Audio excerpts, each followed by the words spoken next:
Our journey begins with Orlan Knight, a 28-year-old man living in Winter Park, Florida. Orlan is 6 feet tall with brown hair and piercing blue eyes. He is outgoing and a very charismatic person. He had a difficult childhood as an only child who always longed for siblings. Because of this, his parents held high expectations for him, so he always set goals for himself. One major goal he had accomplished was graduating from college, where he studied communication. After graduation, he was hired as a brand manager for the Orlando Magic basketball team, something he'd been dreaming of for years. His yearly salary began at $38,000 but would soon increase. Orlan hopes to have kids one day, but right now wants to focus on his career and becoming financially stable. After a couple years of working for the Magic, he decides to begin dating. For a while, he doesn't meet anyone who's especially interesting.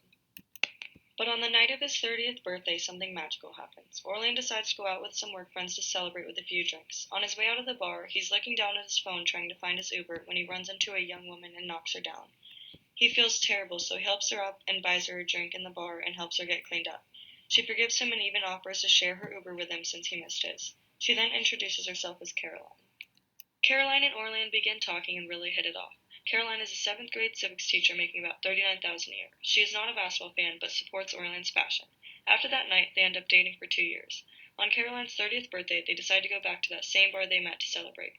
They dance all night and drink Manhattans, their favorite cocktail. After a couple of hours, Orlan goes to the bar to get Caroline a drink. He returns with her drink in one hand and a surprise in the other. He hands Caroline the drink and gets on one knee and proposes. He can barely even pop the question before Caroline screams, "Yes!" 8 months later, they got married. The wedding took place at a crystal ballroom on the lake in Altamont Springs. They spent a total of $9,000 on the wedding. To prepare, they were able to each put up $300 a month into the deposit for the next 8 months, paying off $2,400 for the wedding expenses before the wedding even happened. The rest of the wedding was paid using a credit card that Caroline got with 0% for 18 months. With this, they paid $367 per month towards the credit card. Overall, the wedding was very beautiful and a memorable moment that they both would cherish forever.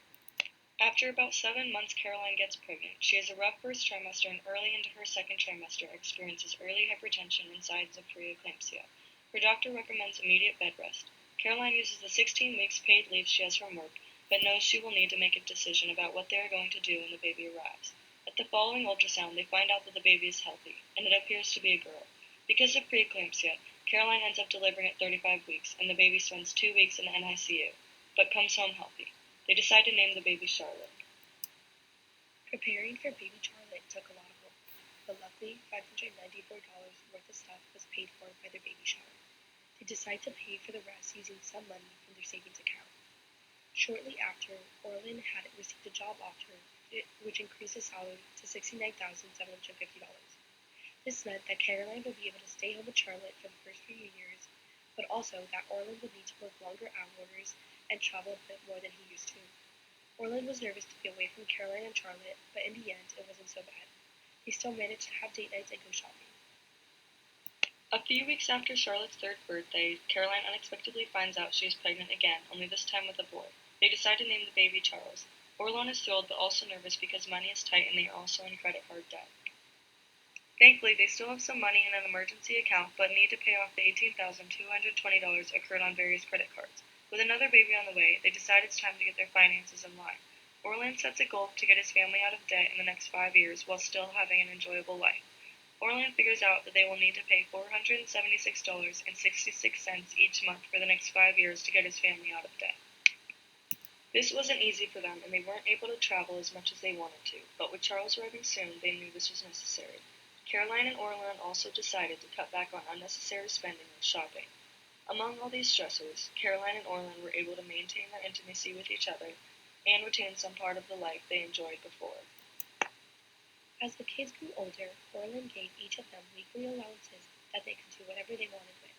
Charles always saved a little, but spent most of it, and Charlotte, on the other hand, always saved as much as possible. Charlotte ended up becoming a very successful financial planner for Valak after getting her degree in economics. Charles went to college for English literature and had published his own poetry before going to work for the Winter Park Chamber of Commerce in their educational department. Once, just once, Orlan had attended a class his son was teaching and was so proud of him. As the Knight family grew older, they faced real hardships. About 3 years ago, they gathered as a family to say goodbye to their mother, who lost her battle with cancer. Soon after Caroline passed, at the age of 88, Orlan passed away peacefully in his sleep. Charlotte and Caroline were devastated to lose both their parents, yet they still organized a beautiful ceremony and wrote a heartfelt eulogy to say goodbye to their father. The eulogy was presented by Charles. Hello, I'm Orlan's son. I wanted to begin by thanking you all for coming out tonight to celebrate my father's angelic life. Growing up, my father was always my best friend. The connection he had with Charlotte and I was imperishable. We would sit around the dinner table when we were younger, cracking jokes and telling stories. I always thought he was the funniest ever, and he always thought I was. Sorry, Charlotte. So you can imagine how much fun we had. Not only was he the most hysterical comedian, but he was also the best teacher. As Charlotte and I grew older, we watched our father very closely. We admired the person he was and tried our best to mirror his behavior.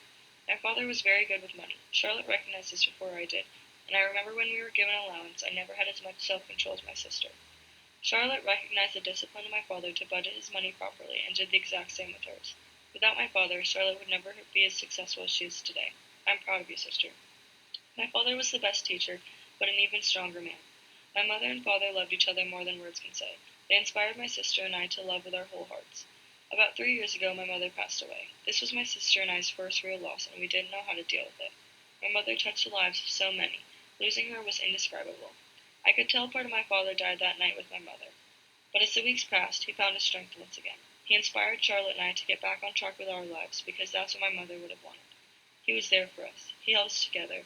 He showed us what selfless love was, and I can only help to do the same with my family.